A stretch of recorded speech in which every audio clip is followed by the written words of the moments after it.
Assalamualaikum warahmatullahi wabarakatuh. Saya Rosi Bella Safitri dengan NIM 196122114 dari kelas manajemen malam 1 ingin menjelaskan mengenai materi teori produksi dan estimasi. Jadi fungsi produksi itu yang pertama mengenai teori produksi. Dalam teori produksi membahas pengertian produksi. Jadi produksi itu sendiri yaitu proses mengubah input menjadi output. Jadi maksudnya input di sini, input dalam kegiatan produksi itu meliputi bahan baku, bahan bakar, tenaga kerja, peralatan dan lain-lain. Lalu output dalam kegiatan produksi itu merupakan barang atau jasa yang dihasilkan, baik barang setengah jadi atau barang jadi. Produksi ini meliputi semua kegiatan untuk menciptakan atau menambah nilai atau guna suatu barang ataupun jasa. Nah, dalam teori produksi ini juga terdapat dua pengertian. Pengertian yang pertama, total produksi itu yaitu keseluruhan barang yang dihasilkan oleh sejumlah input. Sedangkan produksi marginal merupakan tambahan produksi setiap menambah satu unit input. Berikut terdapat 3 tahapan dalam produksi. Nah, tahapan yang pertama itu yaitu input. Seperti yang sudah saya bilang tadi, input dalam kegiatan produksi meliputi bahan baku, bahan bakar, tenaga kerja, peralatan, dan lain-lain. Lalu kita masuk ke tahap yang kedua yaitu proses. Nah, di dalam tahap kedua ini yaitu proses, itu terjadinya kinerja untuk menghasilkan output, yaitu tahap ketiga. Tahap ketiga, output. Jadi output ini dalam kegiatan produksi adalah barang atau jasa yang dihasilkan, baik barang setengah jadi ataupun barang jadi.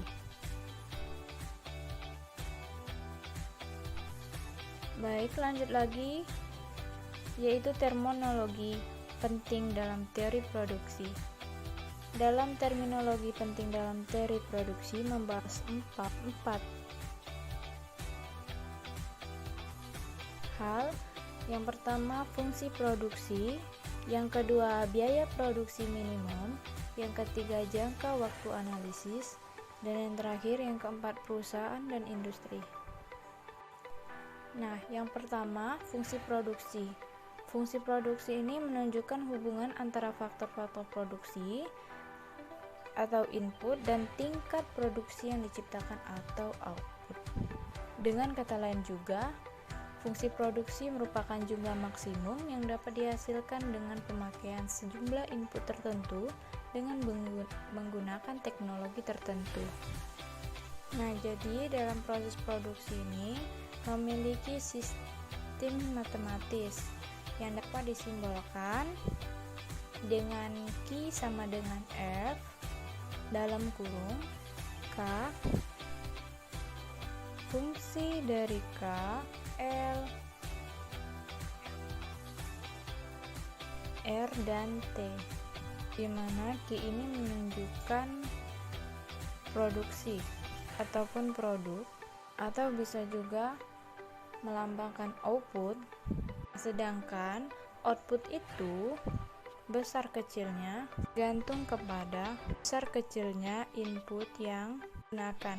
Dalam hal ini input yang dipergunakan misalnya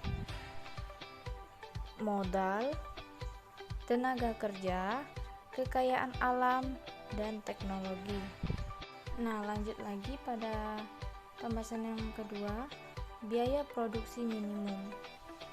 Jadi, dalam biaya produksi minimum atau keuntungan maksimum dari sebuah usaha yang dinyatakan dalam sebuah fungsi yang dapat dicari melalui turunan pertama fungsi. Jadi, masalah biaya minimum atau keuntungan maksimum merupakan aplikasi dari fungsi turunan.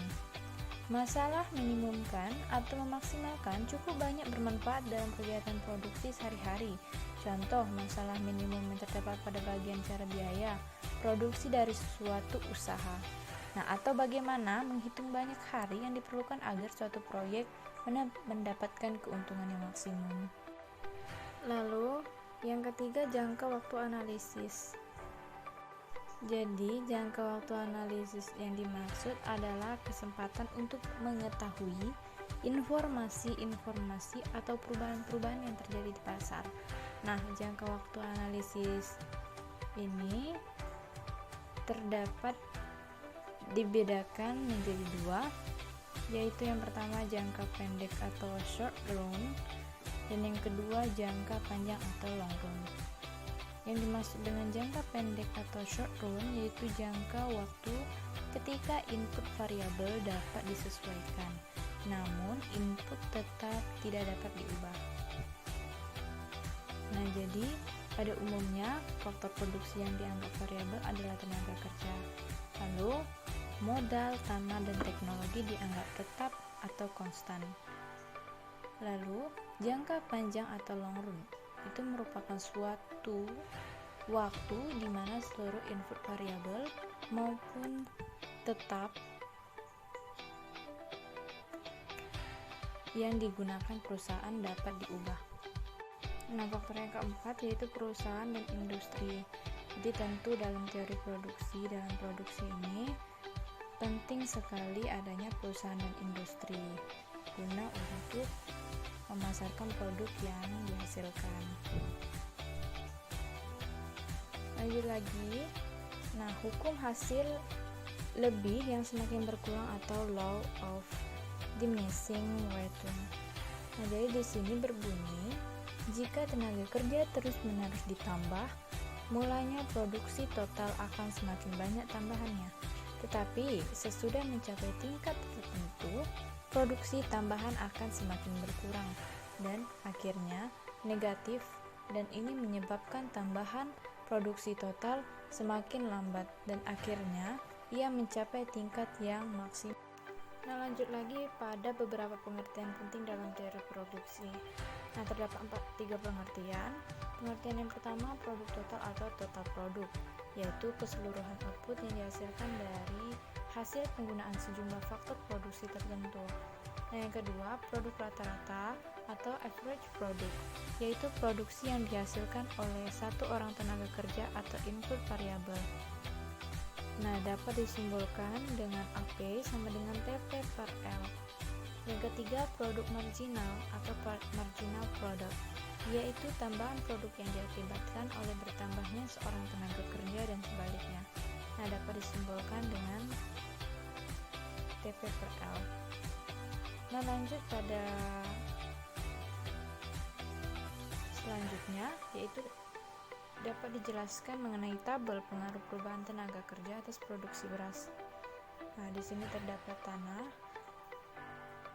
kolom kedua tenaga kerja, kolom ketiga produksi total, kolom keempat produksi rata-rata, kolom kelima produksi marginal, dan yang terakhir kolom keenam tahap produksi. Nah, lalu di sini terdapat kurva produksi total, produksi marginal, dan produksi rata-rata. Dapat dijelaskan pada gambar tersebut. Yang pertama, tahap pertama ini menunjukkan tenaga kerja yang masih sedikit. Nah, apabila ditambah akan meningkatkan total produksi rata-rata, dan produksi marginal. Lalu lanjut kepada tahap yang kedua. Tahap kedua ini menjelaskan produksi total terus meningkat sampai produksi optimum, sedang produksi rata-rata menurun, dan produksi marginal menurun sampai titik nol. Lanjut pada tahap yang ketiga, tahap di mana penambahan tenaga kerja menurun, total produksi, dan produksi rata-rata, sedangkan produksi marginal negatif. Nah, lalu di sini terdapat kurva Isoquant. Jadi kurva Isoquant ini dapat kita lihat di sini tabel tenaga kerja dan modal untuk menghasilkan 1000 unit produksi. Dan di samping itu adalah diagramnya. Jadi kurva produksi sama atau Isoquant itu menunjukkan kombinasi dua macam input yang berbeda yang menghasilkan output yang sama yang mempunyai ciri-ciri sebagai berikut. Jadi, ciri yang pertama ini mempunyai kemiringan negatif. Ciri yang kedua, semakin ke kanan, kedudukannya isequan menunjukkan semakin tinggi jumlah output. Ciri yang ketiga, isequan tidak pernah berpotongan dengan isequan yang lainnya. Ciri yang keempat, isequan cembung ke titik origin. Nah, ini kurva isokos. Dapat kita lihat isokos sama dengan garis ongkos sama atau kurva biaya sama. Ini menunjukkan semua kombinasi dua macam input yang dibeli perusahaan dengan pengeluaran total dan harga faktor produksi tertentu. Nah, di bawah dapat dilihat gambar minimumkan biaya atau memaksimumkan keuntungan.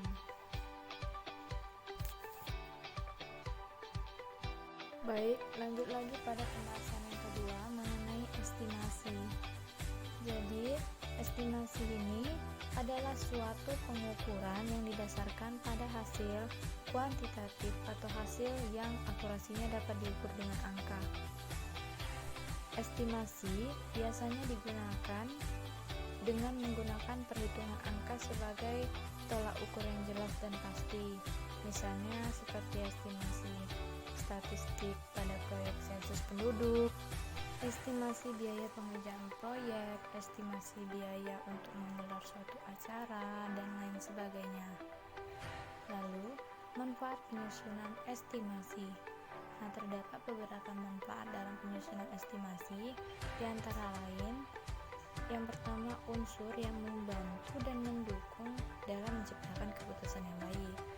Yang kedua, membantu menyusun jadwal pekerjaan yang lebih baik, jelas, teratur, dan terukur.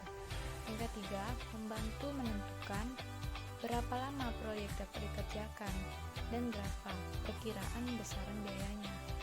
Yang keempat, menentukan apakah proyek layak dikerjakan. Yang kelima, membantu mengukur kemajuan proyek yang sedang dilakukan. Yang keenam, membantu menentukan anggaran pantas dan menetapkan basis proyek. Lanjut lagi pada faktor yang mempengaruhi kualitas estimasi. Nah, dengan begitu perlu diketahui beberapa panduan untuk membuat penyusunan yang tepat dan efektif dalam estimasi. Yang pertama, tanggung jawab.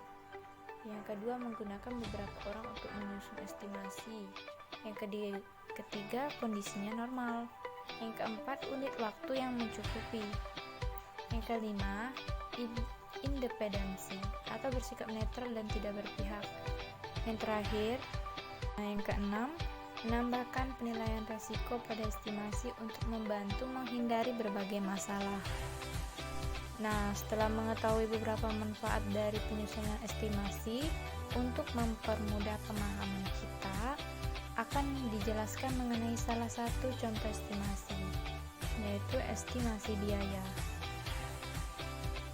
Nah, estimasi biaya ini adalah perkiraan barang atau jasa program atau proyek yang diukur berdasarkan informasi yang tersedia.